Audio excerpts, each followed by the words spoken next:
Life will test you.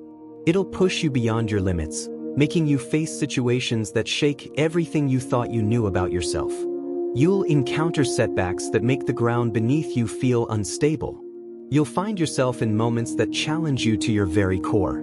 But when those times come, when the noise is deafening and the pressure is suffocating, there's one thing, just one, that will decide your fate: your ability to stay calm. Because here's the truth: a calm mind isn't a weak mind.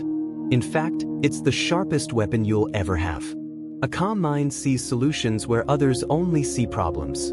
It turns obstacles into stepping stones, and it keeps you grounded when everything around you is in chaos. The Stoics, great thinkers of the past, understood this well. They believed that you have power over your mind, not the outside world.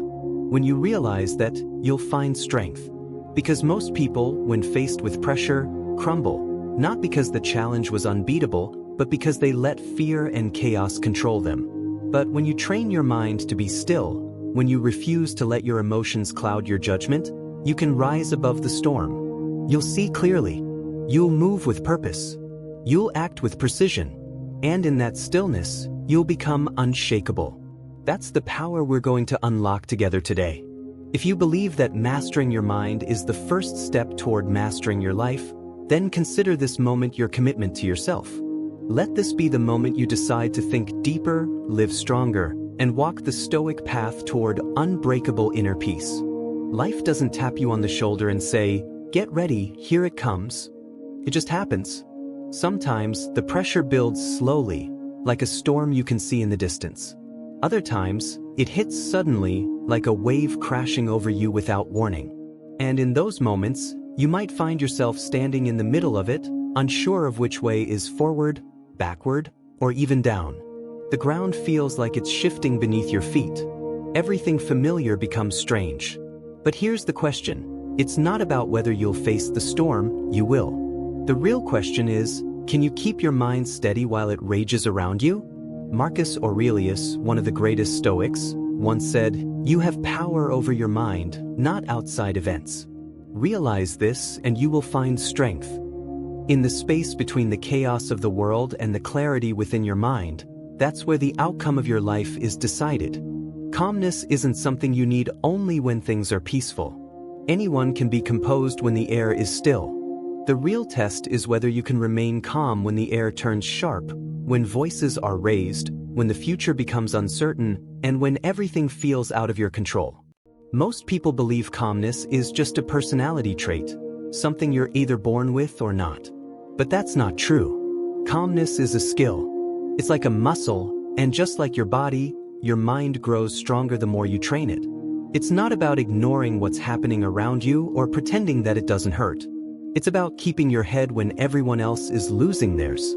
Carl Jung, another great thinker, once said, "I am not what happened to me. I am what I choose to become."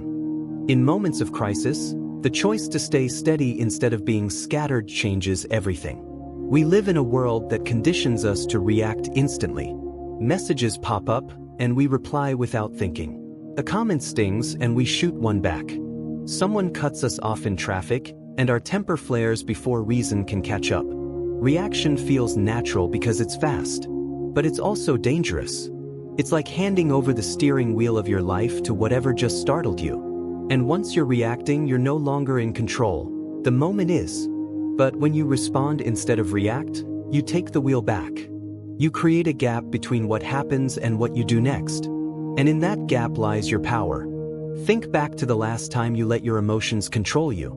Maybe you said something you didn't mean. Maybe you made a choice out of frustration that you later regretted. In the moment, it probably felt justified. Emotions have a way of convincing us that they're the truth. But when the dust settles and clarity returns, you often realize you could have handled it differently. This is why the mind must be trained before the storm arrives. Because when the pressure's on, you'll default to your training. If you haven't trained your mind to pause, to breathe, to think before acting, then the chaos will take control for you. The body has its own way of betraying us under stress. Your heart rate climbs, your breath shortens, and your muscles tense. Your mind senses danger and shifts into survival mode, shutting down the rational part of your brain in favor of instinct. That's why fear and panic feel so overwhelming. They literally change the way you think. But here's the good news, you can reverse that process. The simplest and most overlooked tool you have is your breath. Slow it down and you slow your heart. Slow your heart and you steady your thoughts. Even just a few deep breaths can remind your nervous system that you're not in immediate danger. You're safe enough to think clearly. This technique isn't just a theory. It's used by Navy divers, elite athletes, and surgeons in high-pressure situations to keep their minds sharp and their hands steady. Calming your breath is just the beginning. The mind must also be taught to see differently. When you see an obstacle as a problem, it feels heavy, immovable, final. But when you see it as a challenge, something shifts. A challenge is something you can engage with, something to overcome and learn from. The obstacle might be the same, but your relationship to it transforms. Epictetus, another Stoic philosopher, taught that it's not what happens to you, but how you react to it that matters. This isn't just philosophy, it's practical survival.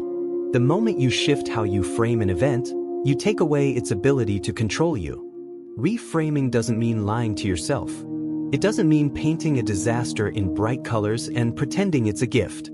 It's about being honest with what's in front of you and then choosing the perspective that makes you stronger rather than weaker. When something goes wrong, instead of asking, "Why me?" ask, "What can this teach me?" The first question makes you a victim. The second makes you a student of life. That shift alone can turn despair into determination. Thomas Edison, after thousands of failed attempts to create the light bulb, famously said, "I have not failed. I've just found 10,000 ways that won't work." The facts didn't change, his frame did. Of course, this kind of thinking doesn't come out of nowhere. You can't expect to step into a high-pressure moment and suddenly be calm if you've spent every day before that reacting to every little thing. Mental steadiness is built in the quiet moments, in small daily choices. It's built when you decide to let go of a small annoyance instead of feeding it. It's built when you choose to listen before speaking. It's built when you catch yourself rushing and take a breath instead. Each time you do this, you lay another brick in the foundation of your composure. Training your mind isn't a single habit, it's a collection of them. Meditation teaches you to notice your thoughts without getting lost in them. Visualization teaches you to see yourself succeeding before the moment arrives. Physical exercise teaches you to endure discomfort and keep going. Reading expands your understanding of the world and sharpens your thinking. Each habit strengthens a different part of your mental armor. And when they're combined, they prepare you to face what you can't predict. Your environment matters too. Spend enough time around panicked people, and their energy becomes yours. Surround yourself with people who think clearly, and their steadiness will steady you. Carl Jung once wrote, "The meeting of two personalities is like the contact of two chemical substances. If there is any reaction, both are transformed." Choose the people who transform you for the better, who remind you of your own ability to stay calm in the storm. Because the storm will come. Maybe not today, maybe not tomorrow, but it will. And when it does, you will either be swept up in its winds, or you'll stand unmoved in its center. That choice isn't made in the moment. It's made now, in the quiet hours, in the daily discipline of training your mind to be calm. You do it, not because life will be gentle, but because it won't. And when it's not, you'll be ready. A calm mind has a way of cutting through the fog that blinds everyone else. When fear grips the crowd, when noise fills the air, when confusion makes it hard to tell left from right, the calm mind can still see the path. It notices details that panic would erase. It catches opportunities that others miss because they're too busy reacting to the chaos. Calm doesn't mean you feel nothing. It means you refuse to be ruled by what you feel. It's the difference between the archer who shoots in haste and misses, and the one who breathes, waits for the wind to shift, and releases with precision. In moments where decisions matter most, speed without clarity is a trap. Calmness gives you the clarity to act at exactly the right moment, in exactly the right way. The reason calmness holds so much power is that it changes the rules of the game. When others are reacting to the surface, the calm mind looks beneath it. It sees the root of the problem, not just its symptoms. Carl Jung once wrote, "Your vision will become clear only when you can look into your own heart. Who looks outside, dreams. who looks inside awakes. Panic looks outward, desperate to control circumstances. Calm looks inward, determined to master the self. That mastery allows you to step outside the storm's rhythm and create your own. Suddenly, you're not just surviving the moment, you're shaping it. This isn't about moving slowly or hesitating when it's time to act. Calmness is not the absence of movement, it's the presence of control. It's the warrior who stands still while the battlefield swirls, waiting for the one opening that will change everything. The world often mistakes loudness for strength, but in truth, strength is found in the steady hand, the measured word, the unshaken gaze. When you remain calm in moments where everyone else is losing balance, you stand out, not because you tried to, but because steadiness has become rare. And what is rare becomes valuable. Calmness also protects you from making decisions you can't take back. We've all felt the regret of words spoken too quickly or actions taken in a rush of emotion. In those moments, the mind isn't thinking clearly, it's defending, attacking, escaping. The calm mind doesn't escape the emotion, but it learns to let the first wave of feelings pass before making a move. That pause is where wisdom lives. It's where you can weigh not only what you want to do, but what will serve you best in the long run. Think of the difference between a candle and a lighthouse. A candle flickers in the slightest breeze, its light fragile and short-lived. A lighthouse stands through storms, guiding ships without faltering. Calmness turns you from the candle into the lighthouse. The sea may rage, but you remain steady, casting light where it's needed most. In a panicked state, your mind will search for safety in the wrong places, quick fixes, impulsive actions, someone else's lead. In a calm state, you become the source of stability for yourself and often for others. The truth is, calmness isn't just an advantage in moments of crisis. It's an advantage in every area of life. In negotiation, the calm person listens more than they speak. And in that listening, they gain the upper hand. In relationships, the calm person hears the pain beneath the words and responds to that, instead of reacting to the surface sting. In personal growth, the calm person can face uncomfortable truths without running from them. As Seneca once said, no person has the power to have everything they want, but it is in their power not to want what they do not have and to cheerfully put to good use what they do have. Calmness gives you that power, the ability to meet reality as it is and work with it, instead of fighting against it. This kind of composure doesn't mean life will be free from chaos. It means that chaos loses its ability to dictate your choices. You can't stop the waves, but you can learn to sail through them. And when others see you navigate storms without losing your way, they begin to trust you, not because you claim to have all the answers, but because you refuse to be swept away. Calmness earns respect without asking for it. It turns you into the person people look to when things get uncertain. Of course, the challenge is that calmness doesn't come naturally. When pressure rises, instinct urges us to act fast, to fix things, to fight or flee. That's why the ability to remain steady is so powerful, because it's not instinctive, it's intentional. It's a choice made over and over again until it becomes part of who you are. Every moment you resist the pull of panic, you strengthen the muscle of control. Every time you breathe through the impulse to react, you prove to yourself that you are not at the mercy of the moment. When you realize that calmness is a skill, not a gift, it changes how you approach challenges. Instead of waiting for life to throw you into a storm and hoping you'll figure it out, you start training in the quiet. You learn to pause in everyday moments, before replying to a message, before voicing frustration, before making a decision you can't reverse. These small practices add up, so when the real pressure comes, your mind knows what to do. In the end, calmness is real power, because it's freedom. Freedom from being pushed and pulled by every shift in circumstance. Freedom from becoming someone you don't recognize in moments of stress. Freedom to choose your next step instead of having it chosen for you by fear. And in that freedom, you find a strength that no amount of force or noise can ever match. You become the steady ground in an unsteady world. And from that ground, you can move anywhere you choose. We've all been there, those moments when everything feels like it's burning down. The rush of anger that tightens your chest, the surge of fear that scatters your thoughts, the wave of panic that demands you do something, anything, right now. In those moments, you feel like you're in control because you're acting. But later, when the moment has passed and the emotions have cooled, you see it for what it was, not action, but reaction. And reaction often comes with a cost far greater than we realize. In the moment, it might have felt justified. Words spoken in anger might have felt like they were protecting you, like they were your truth. But in hindsight, you realize that they left cracks in relationships that never fully heal. Rash decisions made in the heat of frustration can close doors you didn't even know you wanted to walk through. Sometimes, those moments cost you your peace, and other times, they cost you your future. The danger of letting emotions take over isn't that emotions are bad. They're not. Emotions are a natural part of being human. They give color to life, depth to experience. But when they take the wheel, reason is pushed into the back seat.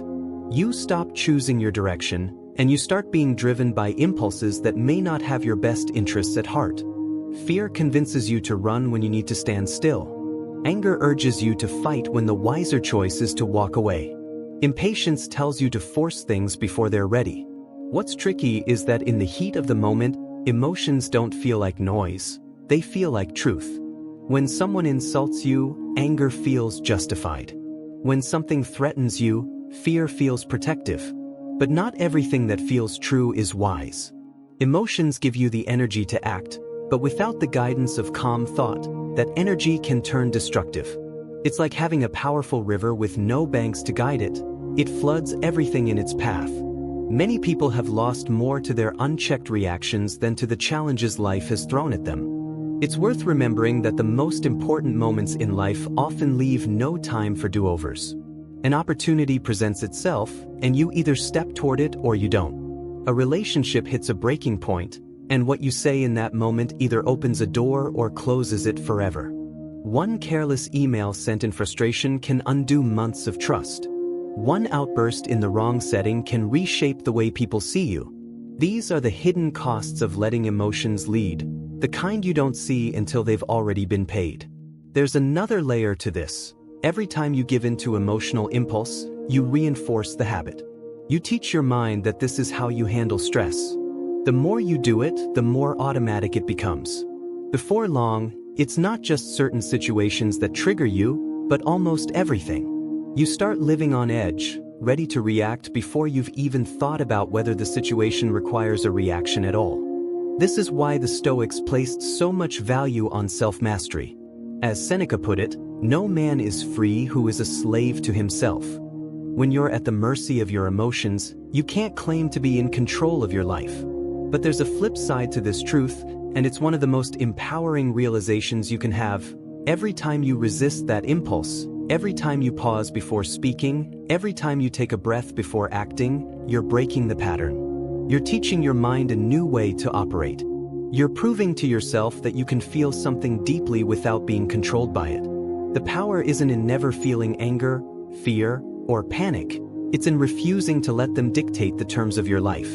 The cost of letting emotions take over can also be invisible at first. Maybe no one calls you out. Maybe the damage is subtle, a quiet loss of trust, a shift in how someone includes you, an opportunity that doesn't come your way again. You may never even know what was lost.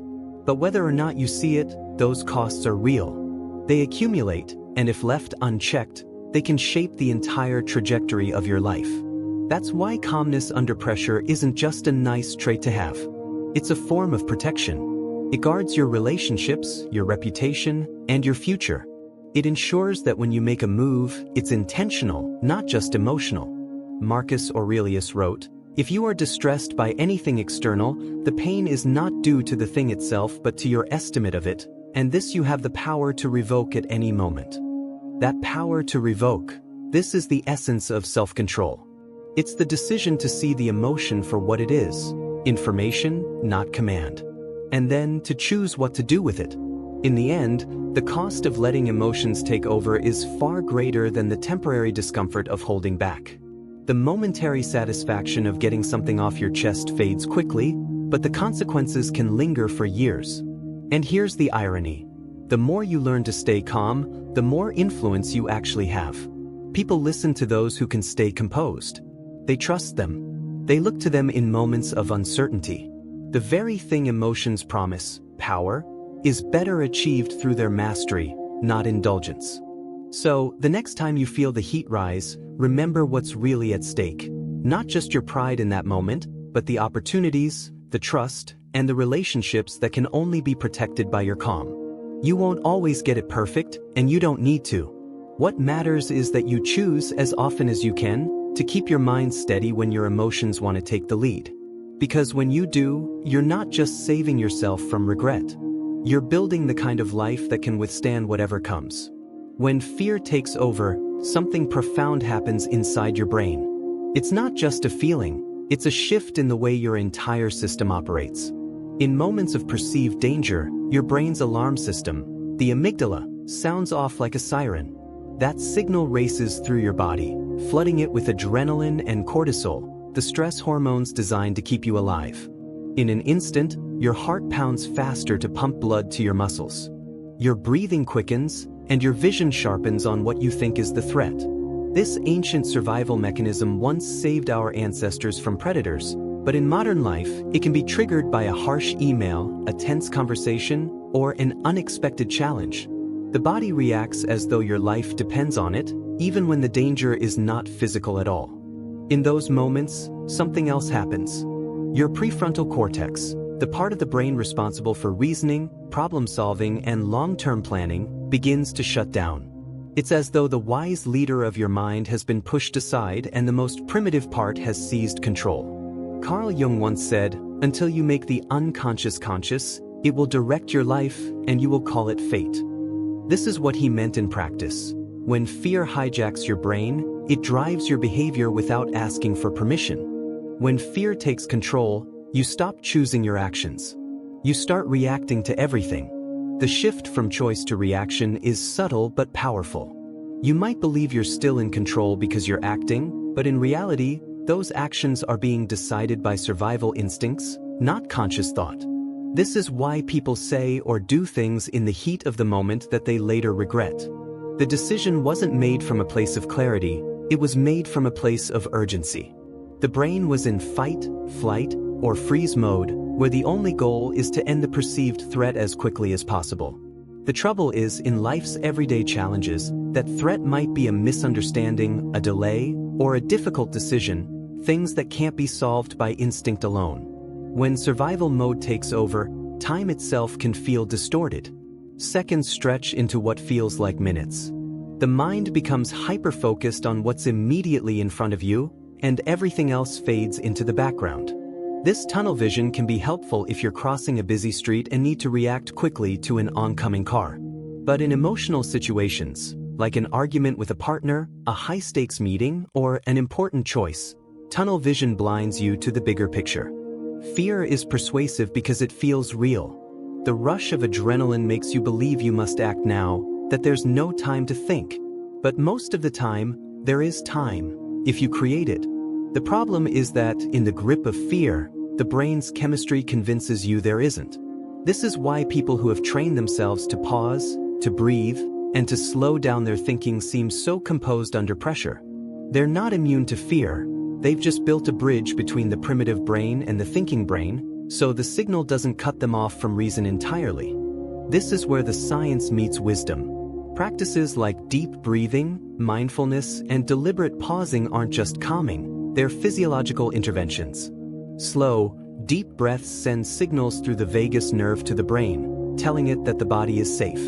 This begins to reduce the flood of stress hormones and reactivates the prefrontal cortex, the part of the brain responsible for reasoning. In other words, you're not just calming down in a vague sense, you're literally restoring your brain's capacity to think clearly. The challenge is that most of us aren't taught to recognize the moment when survival mode kicks in. We notice only after we've snapped at someone, made a rash decision, or walked away from something important. But with awareness, you can begin to feel the early signs. Your breath getting shallow, your shoulders tightening, your thoughts racing. These are the signals that the primitive brain is about to take over. And in that instant, you have a choice. Let it run the show or intervene before control is lost. Think of it like driving a car down a steep hill. When you first feel the speed picking up, You still have the chance to tap the brakes and stay in control. But if you wait too long, the car will be going so fast that stopping without crashing becomes nearly impossible. Fear works the same way. The earlier you respond to it with intentional action, slowing your breath, grounding your thoughts, the easier it is to keep your thinking brain online. Wait too long, and you'll be swept up in the momentum of instinct. It's not just fear. Anger, frustration, even excitement can trigger similar responses. Anytime your body senses a high-stakes moment, it prepares you to react quickly, which means it starts to bypass the slower, more deliberate parts of your mind. The irony is that in most of life's important moments, quick isn't what you need. Clarity is. That clarity comes only from keeping your reasoning mind involved in the process. The science of losing control reveals why staying calm isn't just a matter of willpower, it's a matter of biology. Once you understand how your brain works under stress, you stop blaming yourself for feeling overwhelmed, and you start focusing on strategies that keep you steady. You begin to see calmness not as a personality trait you either have or don't have, but as a skill you can build, a skill rooted in the ability to manage the handoff between instinct and thought. Ultimately, the goal isn't to eliminate your emotional responses. Fear can protect you. Anger can alert you to injustice. Excitement can drive you toward opportunity. But these emotions should inform your choices, not dictate them. When you can feel the rush without losing the reins, you unlock a kind of power that isn't swayed by the rise and fall of the moment. You become the steady presence in a world that's constantly shifting. And that steadiness, born of understanding your own mind, becomes the foundation for everything else you achieve. Reaction feels fast. It feels alive. In the heat of the moment, it even feels right. Someone says something sharp, and the words leap from your mouth before you even register them. A decision lands on your lap, and your hand moves before your mind catches up. There's a fleeting rush in that instant, like you've done something, like you've taken control. But in truth, the opposite has happened. In those moments, control has already slipped away. You've surrendered it to the very thing that provoked you. You've let the outside world dictate your next move, and now you're following its lead instead of your own. The trap is subtle because it hides in the very speed that makes it feel powerful. Reaction convinces you that faster is stronger, but faster is often weaker because it bypasses the part of you that weighs, measures, and decides with purpose. It's the mind's equivalent of grabbing the first tool you see without checking if it's the right one. And once you've swung it, you can't take it back. Life is full of moments designed to provoke you, not always intentionally. Sometimes, it's just the nature of living around other human beings. But every provocation is an invitation to give up control. The more you accept those invitations, the more you live at the mercy of other people's moods, opinions, and mistakes. It becomes a chain reaction. Someone's bad day becomes your bad day. Someone's panic becomes your panic. Before long, your state of mind is no longer your own. It's just a reflection of whatever you've been exposed to. The cost isn't just emotional. It's strategic. Reaction narrows your vision. It traps you in the moment, obsessed with the immediate hit, winning the argument, proving the point, defending yourself, at the expense of the bigger picture. You might win the skirmish, but lose the war. You might silence someone in the moment, but lose their trust for years. And the worst part?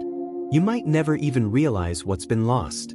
Carl Jung once said, "Everything that irritates us about others can lead us to an understanding of ourselves." Reaction skips that understanding entirely. It doesn't give you space to ask, "Why does this bother me? What is this really about?" It only knows that something has stirred you and demands you answer with equal force. But the things that provoke us most deeply often reveal more about us than about the person or situation in front of us. When you react without pause, you miss the chance to learn those lessons, and you set yourself up to repeat the same mistakes again and again. And yet, there's no denying that reaction feels good in the moment. That's what makes it dangerous. It scratches the itch instantly, giving you the illusion of resolution. But it's like drinking salt water when you're thirsty. It might seem to help at first, but it only leaves you worse off. The mind craves relief from discomfort, and reaction delivers it quickly. But real control doesn't come from doing what feels good immediately. It comes from doing what will serve you best in the long run. That's why the people who seem unshakable aren't necessarily the ones with no emotions. They feel it all: fear, frustration, uncertainty. But they've learned how to let those feelings inform them, not control them. Think about the difference between a decision made in the heat of the moment and one made after taking a step back. It's the difference between reacting impulsively and responding with thoughtfulness. This is why the ability to pause before acting is so powerful. You can feel the tension, feel the urge to respond in kind, but you choose to pause. In that pause, clarity arises. The beauty of response is that it builds trust, not just with others, but with yourself. Each time you choose to pause and think before acting, you prove to yourself that you are capable of holding steady in the face of pressure. Over time, this changes the way you see yourself. You stop thinking of yourself as someone who is at the mercy of life's chaos, and you start seeing yourself as someone who can navigate it. That self-trust is priceless. It means you no longer fear the next challenge because you know you can handle it, not because it will be easy, but because you'll meet it on your own terms. In the end, choosing response over reaction is about reclaiming ownership of your mind. It's about refusing to let outside events decide who you are in the moment. It's the difference between being pushed by the current and steering your own course. Every time you practice it, you're not just handling a single moment better, you're building the kind of steady presence that shapes how people see you, how they rely on you, and how you see yourself. That's the real power, knowing that even when everything is on fire, you don't have to burn with it. You can stand in the heat, breathe, and decide. You can choose your words, your actions, and your direction with the kind of clarity that only comes from pausing long enough to see the whole picture. In every field, in every era, the people who rise above the rest share a common skill that often goes unnoticed. It isn't always the most talent, the most resources, or even the most experience that determines who comes out on top. It's the ability to remain steady when the air is thick with tension and the outcome hangs by a thread.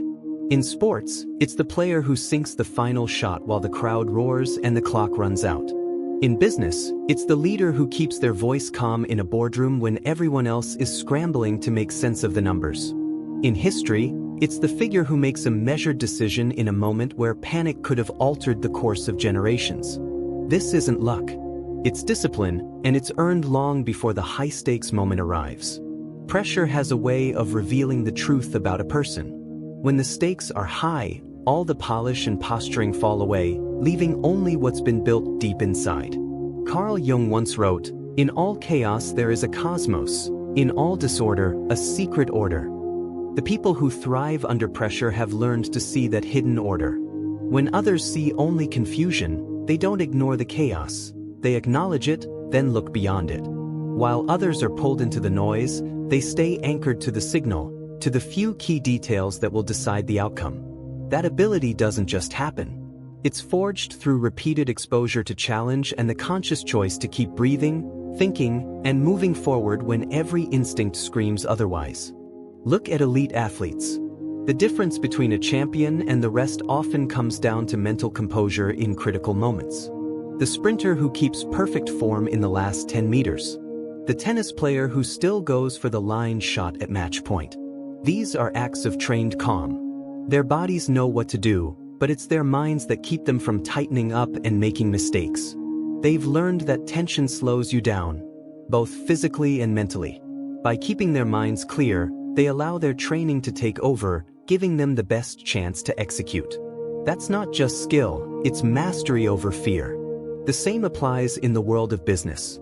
Companies face make-or-break moments all the time: market shifts, financial crises, sudden competition. In those moments, the leaders who can maintain composure are the ones who can rally their teams and adapt quickly. When everyone else is focused on the problem, they're already working on the solution. They know that panic spreads faster than any market trend, and if they let it into the room, it will cloud judgment and lead to bad decisions. History is full of stories where calm minds shaped the world. Winston Churchill, during the Second World War, speaking to his nation not with trembling fear but with resolve, gave people a sense of steadiness when survival itself was in question. Abraham Lincoln, in the midst of a divided nation, was known for pausing before he spoke, weighing not just the immediate consequences, but the ripples that would spread for decades. These moments weren't free from fear. If anything, the weight of the decisions made them heavier. But by holding their ground mentally, they created clarity where there could have been chaos. There's a pattern here. Those who thrive under pressure don't wait until the pressure comes to practice. Their composure is the product of countless smaller tests. Times when they chose patience over haste, understanding over assumption, silence over a poorly timed word. These habits stack over time, building a foundation strong enough to hold when the weight of the moment increases. They've trained themselves to act from intention, not impulse, which means that when the stakes are highest, they can trust themselves fully, even outside the spotlight. This principle holds true. You don't have to be a general in a war or a CEO to face high-pressure moments. For some, it's the job interview that could change their career. For others, it's the difficult conversation that could make or break a relationship. In those moments, your ability to control your mind is the greatest advantage you have. Panic makes your thoughts race, your words stumble, your body language betray you. Calm allows you to listen fully, speak clearly, and choose your next step with purpose. It's not about pretending you don't feel the pressure, it's about refusing to let the pressure make the decisions for you. And here's the thing, pressure doesn't change who you are. It reveals who you've been all along. If you've built the habit of steady thinking, if you've practiced holding back your first impulse, if you've learned to focus on what matters most, that's what will come out when things get hard. If you've allowed yourself to be pulled by every wave of emotion and every distraction, that's what will surface instead. This is why the calm you see in great performers isn't arrogance, it's preparation. It's the result of choosing day after day to master the mind so that when it matters most, the mind serves you instead of betraying you. Carl Jung also said, "The privilege of a lifetime is to become who you truly are." Under pressure, the mask comes off, and the real you steps forward. The question is, will that version of you be ready? Will they be grounded enough to see through the noise, to act with precision, to hold their own when the moment is too big for most? The answer lies not in what you do when the spotlight is on, but in how you've prepared when no one was watching. Those who thrive under pressure carry a quiet confidence that's hard to miss. It's not the loud, showy kind. It's a steady presence that reassures everyone around them. They know that life will always have moments that test them, that throw them into situations where there's no room for panic. And because they've trained for it, they can meet those moments head-on, not with reckless speed, but with deliberate, decisive action. When you understand this, you stop fearing pressure and start seeing it for what it is, an amplifier. It can magnify your weaknesses, but it can also magnify your strengths. The choice is yours. The people who win in those amplified moments are the ones who can keep their minds from drowning in the noise, who can hold to the truth that in all the disorder, there is still a hidden order. And if they can see it, they can shape it. And that's where real power lives. Pressure in everyday life often feels sharper because it's personal. It's not just about performance. It's about relationships, security, reputation, and the way you see yourself. You can't simply walk away from it. It's tied to the things you care about most, and that's why the stakes feel so high, even when the rest of the world doesn't notice. Carl Jung once said, "The meeting of two personalities is like the contact of two chemical substances. If there is any reaction, both are transformed." The moments of pressure you face every day are these points of contact, where you and your circumstances collide. The transformation, good or bad, depends on how you meet them. Think about the times where the smallest triggers have sparked the biggest reactions. An offhand comment from a colleague that lingers in your mind for hours. A look from a loved one that shifts the entire tone of the evening. These are pressure points, and they work like magnifying glasses, making small moments feel enormous. Your ability to stay calm here is no less important than in the big dramatic scenes we imagine when we think of pressure. In fact, it may be more important because these are the moments that repeat. You face them not once in a lifetime, but again and again, day after day. And if you're not careful, they shape who you become without you even realizing it. What makes everyday pressure so tricky is that it often catches you off guard. You wake up expecting a normal day and then something shifts. A meeting gets moved up. An email arrives with news that changes the plan. A conversation takes a turn you didn't anticipate. Your mind scrambles to keep up, and in that scramble, it's easy to lose the clarity you had a moment before. That's when reaction slips in. When you say the thing you wish you hadn't, or make the choice that feels right in the moment but wrong in hindsight. The pressure didn't just test your patience. It tested your ability to steer your own mind when you weren't expecting to need to. It's worth remembering that pressure doesn't always come from conflict or bad news. Sometimes, it's hidden in good opportunities. The promotion you've been working toward, but now you must prove you can handle the new responsibility. The exciting new relationship that requires you to show up in unfamiliar ways. The personal goal that demands consistency when your motivation dips. Even positive change carries its own version of pressure because it still asks you to rise to the challenge and hold steady when your instincts want to rush or retreat. The calm you build in these everyday situations becomes the foundation for handling bigger challenges later. If you can stay composed when a meeting runs off track, you're more likely to stay composed when your entire project is on the line. If you can choose your words carefully in a small disagreement, you'll have more control when the conversation could alter the course of a relationship. Every minor test you pass strengthens the mental muscle that will hold you up in the moments that truly matter. Marcus Aurelius captured this truth when he said, "The impediment to action advances action. What stands in the way becomes the way." The obstacles in your daily life aren't just inconveniences, they're the very things that can prepare you for the weight of greater responsibility. But preparation doesn't happen by accident.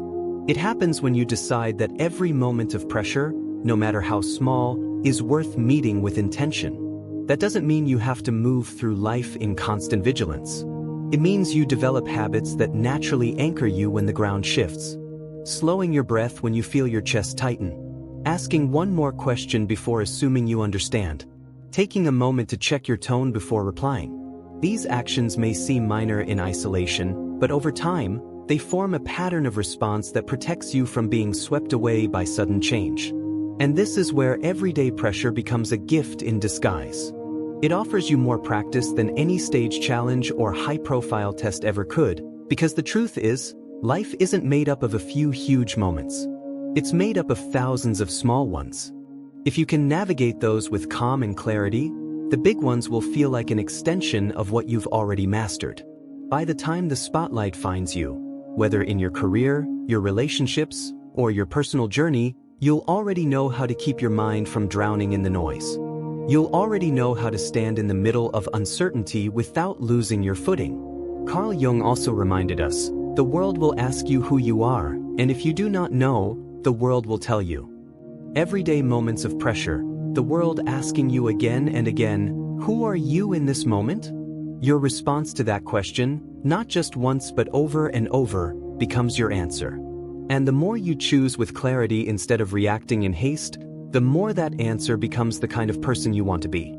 So while it's easy to see everyday pressure as an annoyance, something to endure until you can relax again, it's better to see it as the proving ground it really is. Every tense meeting, every uncomfortable conversation, every surprise decision, these are not just interruptions. They are opportunities to practice keeping your mind steady when it matters most. Because if you can win here, in the small, unglamorous moments, you're already training for every stage, every spotlight, and every storm that lies ahead. No one enters the world already knowing how to hold their ground in a storm.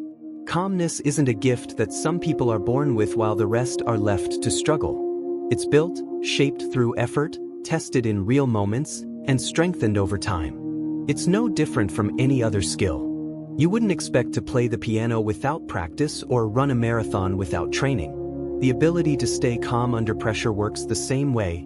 It's a muscle in the mind, and like every muscle, it grows only when you work it.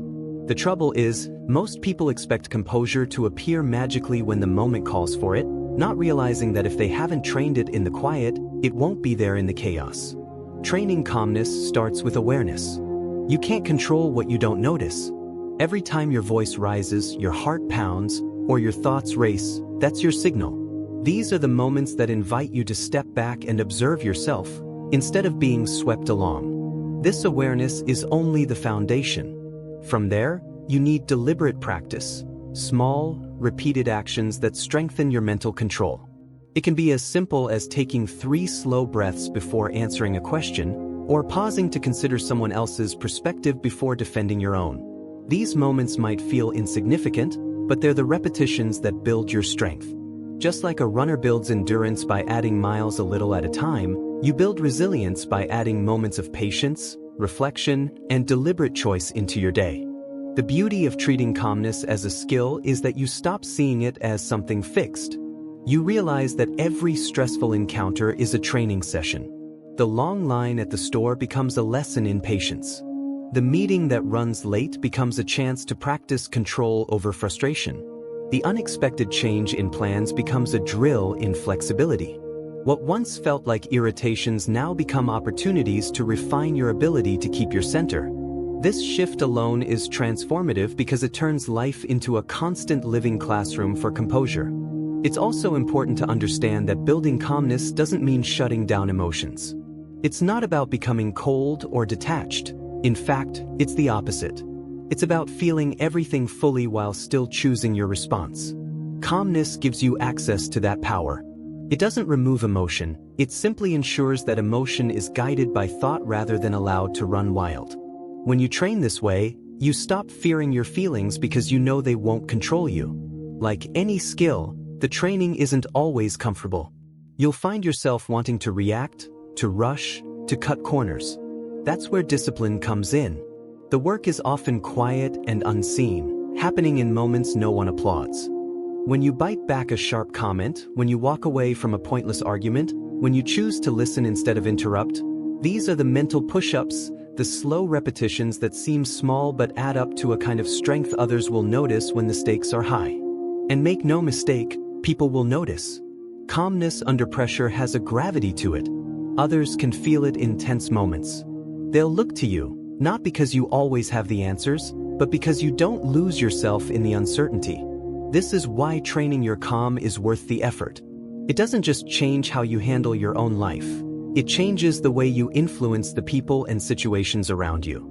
Your steadiness becomes a reference point for others, a reminder that chaos doesn't have to dictate the outcome. Of course, training calmness means preparing before the storm arrives. You can't wait until you're in the middle of a crisis to start building the skill. It has to be part of your daily life, woven into your routines. Meditation, journaling, deep breathing, mindful walking, these are all ways to practice stillness when nothing is demanding it. They're the equivalent of sharpening your tools before you need them. By the time the pressure comes, you're not scrambling to figure out how to steady yourself. You've already done the work. When you know you can meet life's tests without losing control, you carry a quiet confidence that no one can give you and no one can take away. You've proven it to yourself in 100 small ways before the big ones ever arrived. The process is never truly finished. Just like a musician keeps practicing or an athlete keeps training, you'll continue refining your calm for as long as you live. There will be days you slip, moments you wish you'd handled differently, but each one is simply another repetition, another chance to strengthen the muscle. Over time, you'll see the difference in the way you speak, the way you decide, the way you carry yourself when the pressure is on. You'll feel it in the way you no longer rush to match the chaos around you, but instead slow it down just by your presence. In the end, calmness as a trained skill is one of the most valuable investments you can make in yourself. It pays back not only in the quality of your decisions but in the way you experience life. You stop being thrown around by every wave of circumstance, and instead, you learn to navigate. You become more intentional, more grounded, and more capable, not because the world has become easier, but because you've made yourself stronger. And that strength, built one deliberate choice at a time, becomes the foundation you stand on, no matter how high the pressure rises. Your breath is the one constant you carry with you from the moment you arrive in this world until the moment you leave it. It's so familiar, so automatic, that most of the time you forget it's even there. Yet, within that quiet rhythm lies one of the most powerful tools you'll ever have for regaining control over your mind and your body. When chaos begins to close in, when your thoughts race and your chest tightens, your breath is the switch that can pull you back from the edge. You don't have to escape the room, solve the problem instantly, or even speak a word. All you have to do is breathe, slowly, deeply, deliberately, and the tide begins to turn. There's a direct line between your breath and your nervous system. When you're under pressure, your body defaults to shallow, rapid breathing, sending the signal that danger is near. Your heart beats faster, adrenaline surges, and your mind locks into survival mode. It's a chain reaction designed to help you fight or run. But in most modern situations, neither is what you need. This is where conscious breathing becomes more than just air in and out. It becomes a way to tell your body, I'm safe. Carl Jung once said, when we are no longer able to change a situation, we are challenged to change ourselves. Your breath is one of the simplest and most immediate ways to change yourself in the moment, shifting your inner state even if the outer one remains the same. Slow, deep breaths work like a countersignal to panic. When you inhale fully, hold for a moment, and exhale slowly, you activate the parasympathetic nervous system, the part of your body responsible for rest, recovery, and clarity. This isn't theory. It's biology. Navy divers, elite athletes, and even surgeons in the middle of complex operations use breath control to keep their hands steady and their minds clear. They know that in high-stakes situations, the breath is an anchor. No matter how turbulent the water, the anchor holds you in place. The simplest and most effective technique is called box breathing. Inhale for 4 seconds, hold for 4, exhale for 4, and hold again for 4. Repeat. It sounds almost too simple to matter, but it can reset your entire system in less than 2 minutes.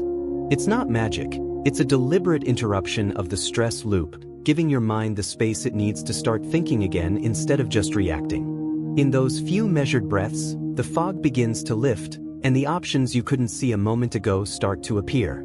The beauty of breath work is that it's always available. You don't need special equipment, the right environment, or anyone else's permission. You can use it in the middle of a tense conversation without anyone noticing, or before you walk into a meeting that could change your career. You can use it when you're lying awake at night, thoughts spinning, or when you feel yourself reaching the breaking point in your day. Your breath is portable power tucked away in plain sight. It's also a reminder that control doesn't have to come from force. You don't have to dominate every situation or push harder to find your balance. Sometimes, the strongest thing you can do is soften, ease into a slower rhythm, open your lungs fully, and let your breath reset you from the inside out. This isn't about pretending the stress isn't there. It's about creating enough space between the stimulus and your response so that you can choose your next move with intention. Calmness is not something you find only in the rare moments when everything is peaceful. It's a practice, a skill, built over time, that allows you to meet life's challenges with steadiness, clarity, and purpose. It's not about being unaffected by the world around you. It's about refusing to let it control you. Every time you choose calm, every time you choose to pause and breathe instead of react, you strengthen the foundation of who you are. And that foundation is what will carry you through the storms of life. When the noise, the pressure, and the chaos come, you'll be ready. Not because you're perfect, but because you've prepared. You've practiced. And that quiet, steady presence you carry will be your most powerful ally. You'll be able to stand tall in the storm, knowing that no matter how hard the wind blows, you won't be swept away. Because you've chosen to be unshaken. So start now. Build your calm. It's not just a way of being, it's a way of living. Every small choice, every deliberate pause adds up. Over time, those choices become the life you're creating. And in that life, you'll find the true power of staying calm.